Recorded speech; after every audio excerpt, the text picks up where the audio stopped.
Lu capek sama yang suaranya netral, lu capek sama yang suara Harman, lu pengen balik ke zaman dulu yang treble-nya nggak terlalu nyerang, vokalnya adaan, bassnya aja gebuk. Gue rasa mungkin punya jawabannya dan harganya cuma sekitar 100 ribuan.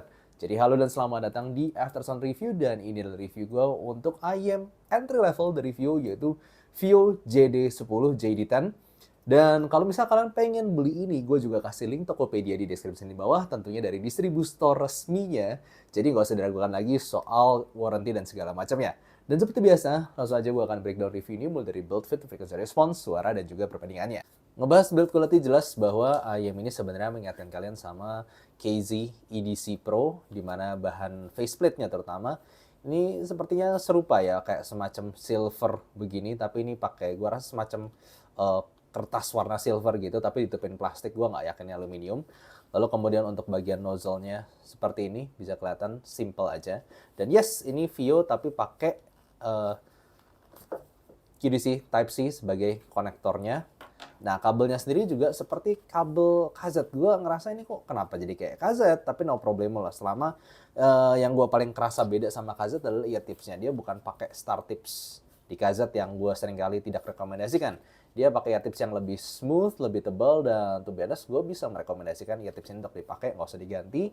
Dan yes, ini tipe yang bahkan jacknya pun seperti KZ. Jadi overall, pasti kalian masih ingat langsung sama EDC Pro gitu ya. Memang secara kualitas segitu. Walaupun bentuknya mirip banget kayak KZ EDC Pro, ternyata gue sama ngerasa entah kabelnya yang lebih baik kualitasnya atau dari ear tipsnya, tapi gue benar-benar ngerasa ini secara fitting lebih enak dan soal lebih smooth aja di telinga gue. Gue nggak tahu apanya bisa bikin gitu, tapi simply enak aja di telinga gue. Bisa lihat ini masuk dengan bagus, dengan ini nggak terlalu gimana-gimana telinga gue. Lalu kemudian dari ear gate-nya juga stabil, jadi kalau ketarik-tarik gini aman. Dan ya, simply enak aja gue bisa pakai ini lama tanpa komplain. Untuk frekuensi responsnya sendiri bisa lihat secara tonal balance, ini sebenarnya bisa dikategorikan sebagai bassy V-shape, di mana dia masih ada penekanan di area bass, terutama mid bassnya. Kemudian di sekitar upper mid range dia lumayan naik, jadi dia vocal atasnya lumayan maju. Sedangkan bagian treble-nya gradually rolled off. Jadi treble-nya sendiri bukan tipe treble yang maju, ini treble yang smooth. Bahkan bisa dibilang dia nggak terlalu sparkling treble-nya. Jadi memang secara suara, IEM ini focusing ke area bass dan area vokal yang cukup ada. Bassnya ini tipe bass yang really fun, gebuk, asik, dan cukup tebal juga. Cuman secara kontrol dia agak kurang. Jadi untuk lagu-lagu yang cepet, gue merasa ini masih agak keteteran, kurang tight, dan juga nggak terlalu dalam. Dia lebih ke mid bass, jadi lebih ke gebukan dan juga ketebalan bassnya dibandingkan kedalaman dan kontrol bassnya.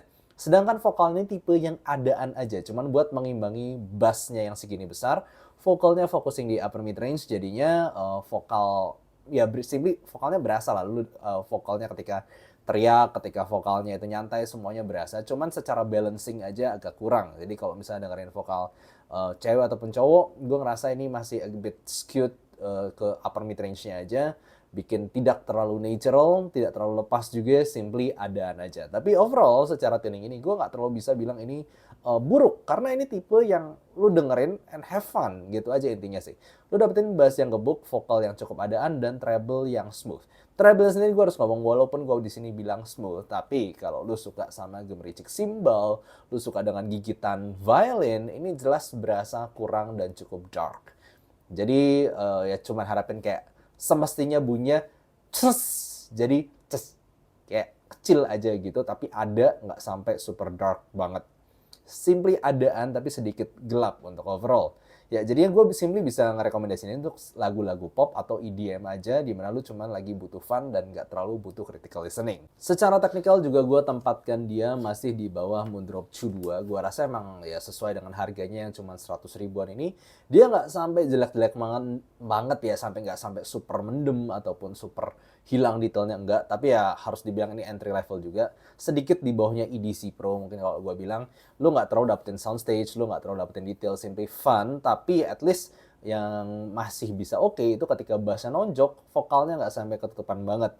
Jadi lu masih ada berasa sedikit separasi antara bass dan vokalnya, nggak sampai super nyampur-nyampur gimana banget.